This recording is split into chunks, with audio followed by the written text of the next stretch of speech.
Did you know that Elvis Presley's last big chart-topping hit almost didn't happen? Even more, the King at first hated the song. He called it hunky junk. Today, we're going to find out how a song Elvis recorded half-heartedly became the anthem that set the world on fire, and why it didn't reach #1 because of a song about a toy. The King was furious.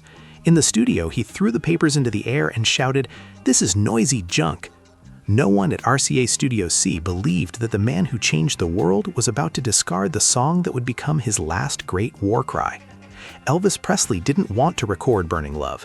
He felt his crown was weighing him down and that rock no longer spoke to his wounded soul. But what happened that night in March 1972 wasn't just a recording, it was a musical exorcism. Prepare your heart, because today you're going to discover how the King's disdain created the most uncontrollable fire in chart history. To understand the magnitude of what happened that night in March 1972, you need to forget the icon of the Cape in Las Vegas lights and look at the man inside RCA Studio C in Hollywood. Elvis Presley was in an emotional whirlwind. He had just finished recording Always on My Mind, a song that was a faithful portrait of his broken heart and melancholy. For the King, rock and roll felt like an outfit that no longer fit him, an echo of a youth he felt was slipping away. It was against this backdrop of shadows that the demo of Burning Love, written by Dennis Linde, appeared. When the tape started rolling, Elvis's silence was deafening. While his musicians saw explosive potential, Elvis felt the opposite. He called the song hunky junk, acidic slang for something he considered heavy trash, a meaningless noise. He complained that the lyrics were just a bunch of fast words and that there was no soul there. The King was tired of just being the rock boy. He wanted to be the singer of deep ballads that made people cry. But what about you? Looking at Elvis's emotional state back then, do you think he was right to want to abandon rock and focus only on sentimental ballads? Or did the world really need this last electric shakeup? Leave your opinion here in the comments. I want to see what true fans think about this dilemma of the King. But here comes the turning point that almost no one tells. The battle wasn't just technical, it was a psychological tug-of-war. His producers and the members of the TCB band knew the world was changing and that Elvis needed to prove he was still the volcano that shook the earth in the 50s. They insisted, they provoked him. James Burton and bassist Emery Gordy Jr. began playing the riffs so aggressively in the studio that the sound seemed to vibrate through the walls. Elvis was there, lyrics in hand, literally, he hadn't memorized anything, and a look of indifference. But when he stepped up to the microphone and Jerry Kerrigan's drum beat hit him in the chest, something sacred happened. Disdain turned into a challenge. He let out that first, "Lord Almighty, I feel my temperature rising," not like a professional going through the motions, but like a man reclaiming his territory by force. That recording you hear today, which sounds so perfect, was born from a moment of pure artistic rebellion against the work itself. He entered the studio hating the song and left having created the fire that would define his last great era of rock glory. The junk had just been transmuted into pure gold. If you close your eyes and listen to the opening seconds of Burning Love, you don't just hear music, you hear an elite engine being fired up. What happened in Studio C was true sonic alchemy, where the TCB band, Elvis's elite squad, decided that if the King wasn't excited, they would force him to be through sheer sonic impact. They weren't just there to accompany him, they were there to build a rhythmic trance that no one, not even the most famous man in the world, could ignore. It all started with Emery Gordy Jr. on bass. At that time, bass and rock used to be more discreet, but Emery brought an aggressive, almost metallic line that pulsed like an open artery.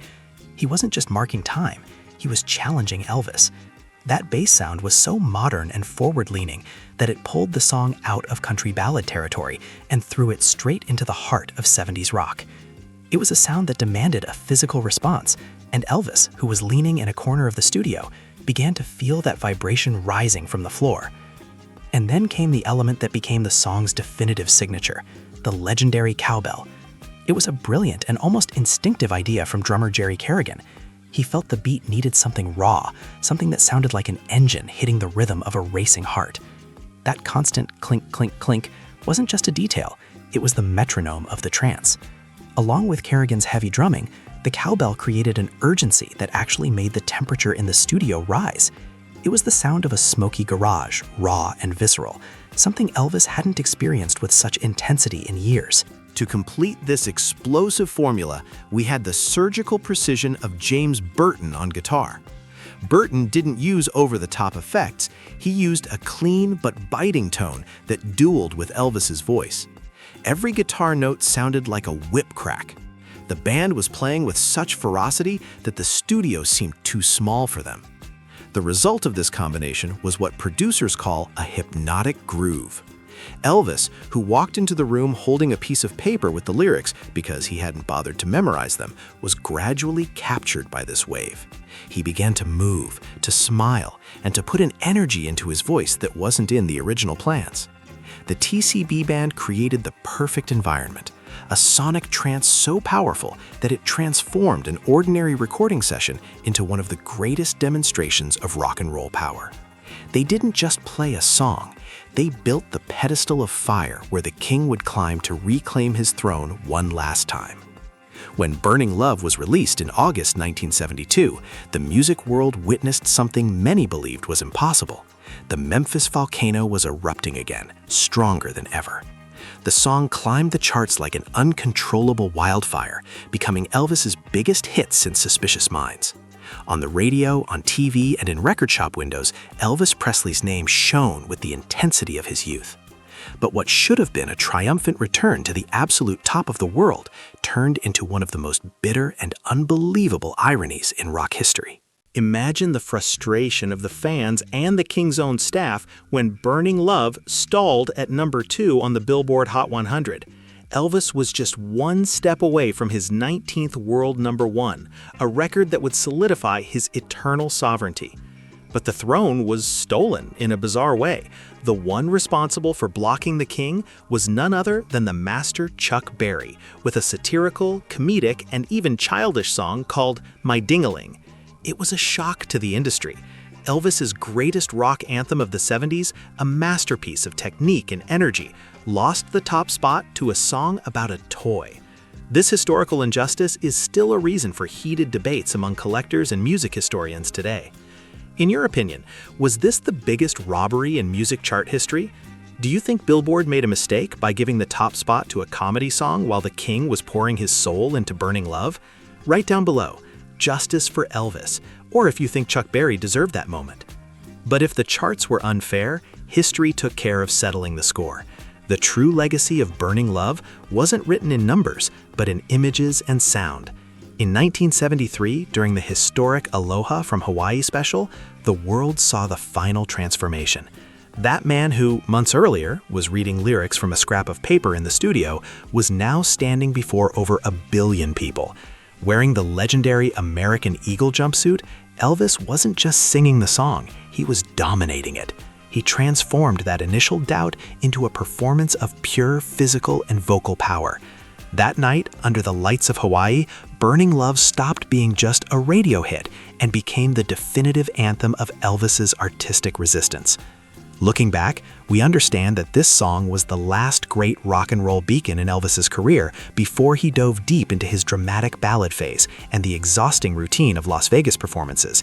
Even facing the crushing pressure of fame and the immense challenges of health worn down by a frantic touring schedule, Burning Love proved that the original flame had never gone out. It was the final cry of a monarch who, even surrounded by challenges, never stopped being the most electrifying man to ever step on a stage. Billboard's paper throne might have been occupied by someone else, but the throne of fire in the fans' hearts was sealed forever by this song. That's why decades later, when we hear that opening cowbell, we know the temperature is still rising and that the king, in all his glory, lives on through this eternal flame. But what about you? When that cowbell hits and Emery Gordy Jr.'s bass line invades the speakers, does your heart beat faster too? The story of Burning Love shows us that the King's flame is truly eternal. And to keep that fire burning here on the channel, I need you to do your TCB as well, taking care of business. If this dive into the backstage of that night in 1972 made your temperature rise, leave a like right now. If you're a true admirer and want to discover more secrets, untold stories, and curiosities about the life of the man who changed the world, don't waste time. Subscribe to the channel and turn on the notification bell. That way, you'll secure your front row seat for the next chapters of this journey. And I want to know your expert opinion. Which version makes your soul vibrate more? The raw, visceral groove of the studio or the majestic explosion of the Hawaii special? Comment down below. I read and reply to all the fans. And of course, don't keep this flame to yourself. Share this video in your fan groups, on WhatsApp, and with that friend who, just like us, knows that the king will never die. Thank you for your viewership and for keeping the legacy alive. See you in the next video. Elvis hasn't left the building. He lives in every chord we hear. TCB always.